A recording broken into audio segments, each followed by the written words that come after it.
Pemirsa, Israel menggencarkan serangannya ke Lebanon pasca serangan beruntun Iran yang menghantam 3 pangkalan militer Israel di wilayah Tel Aviv.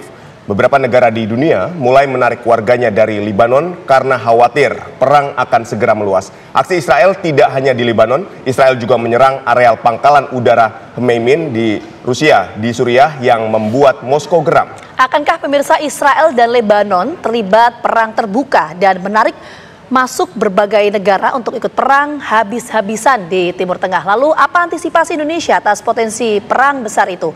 Untuk membahasnya sudah bergabung di studio bersama kami ada pengamat Timur Tengah Pak Nasir Tamara dan juga Ketua Pusat Studi Air Power Indonesia Cepi Hakim. Selamat petang semuanya Pak Cepi, Pak Nasir. Kita menuju ke Pak Cepi terlebih dahulu. Pak Cepi, ini yang menjadi alasan dari Israel terus membombardir Lebanon itu apa? Sementara kita tahu pimpinan Hizbullah ini sudah tewas. Jadi goalsnya itu apa, Pak?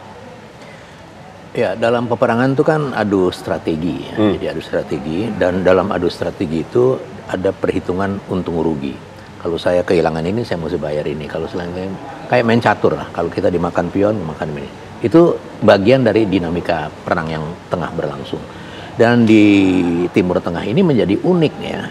Apa yang membuat menjadi unik? Yang pertama, kemajuan teknologi membuat penggunaan dari aplikasi strategi itu menjadi lebih sulit untuk dibaca.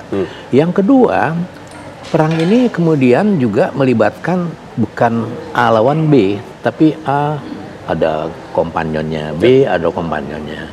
Itu yang menjadi juga sulit untuk diprediksi bagaimana berkembangnya. Tadi sudah dibilang bahwa ada pangkalan Rusia yang kena. Betul. Nah, kena kan nggak mungkin nggak sengaja kan nggak mungkin. Iya, pasti disasar. Kenapa dia nyecer itu? Itu pun harus hati-hati kita melihatnya dari sisi mana. Tapi kalau melihat di Timur Tengah, memang Timur Tengah ini adalah pusat dari konflik di dunia. Ya, kalau kita mengikuti sejarah dari dulu sampai sekarang itu akan terjadi di situ.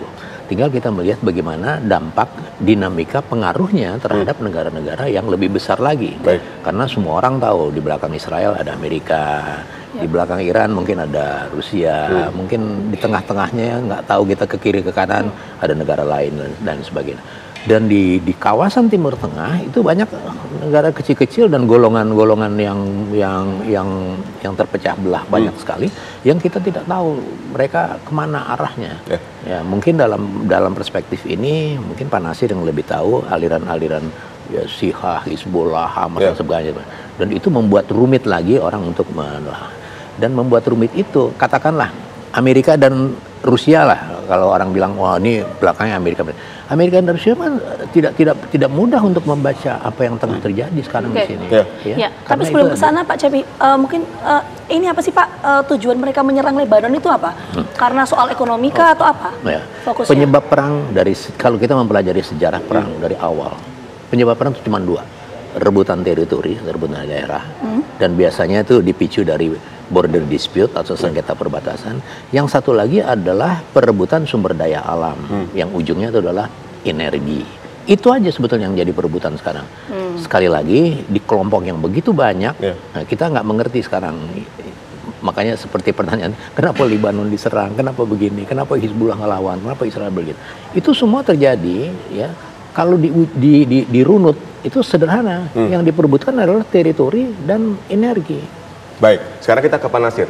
Yang diperebutkan adalah teritori dan energi. Apakah di Lebanon ada teritori dan energi yang layak untuk diperebutkan? Dan sebenarnya nanti dampak geopolitik dan geoekonominya seperti apa sih? Apakah nanti akan banyak negara lain dari luar yang ikut masuk ke dalam zona perang di Timur Tengah ini atau seperti apa Pak Nasir? Kalau kita lihat teorinya, konflik-konflik zaman sekarang itu bukan lagi konflik antara negara-negara besar kayak gitu ya. Tapi konflik-konflik peradaban kayak gitu ya. Nah, Lebanon itu kan dekat dengan Yerusalem ya semua.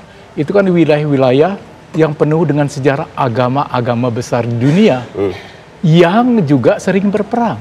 Misalnya abad pertengahan Kristen melawan Islam kan dalam perang salib ya kan, crusade istilahnya gitu kan.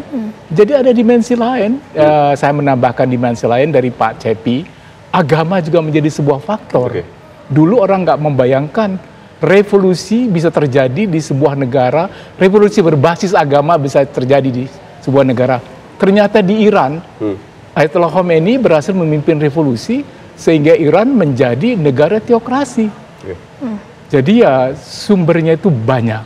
Iran itu adalah salah satu negara pemain utama di Timur Tengah. Ya, Iran, Saudi Arabia, Turki itu negara-negara besar. Dan masing-masing punya aliansi. Turki aliansinya dengan NATO. Tapi Turki punya hubungan diplomatis dengan Israel, membuka gitu ya.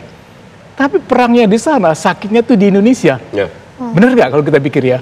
Orang Indonesia itu kalau sudah masalah Palestina itu hampir mayoritasnya itu membela Palestina. Betul. Akarnya kenapa? Karena Indonesia itu setelah merdeka memilih perjuangan anti kolonialisme. Sehingga waktu konferensi Asia Afrika di Bandung 1995, Palestina itu diusulkan menjadi negara merdeka.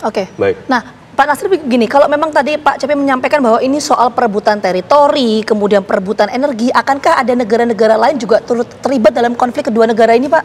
Banyak yang Seperti berkepentingan. apa contohnya? Banyak berkepentingan, misalnya ya Tiongkok.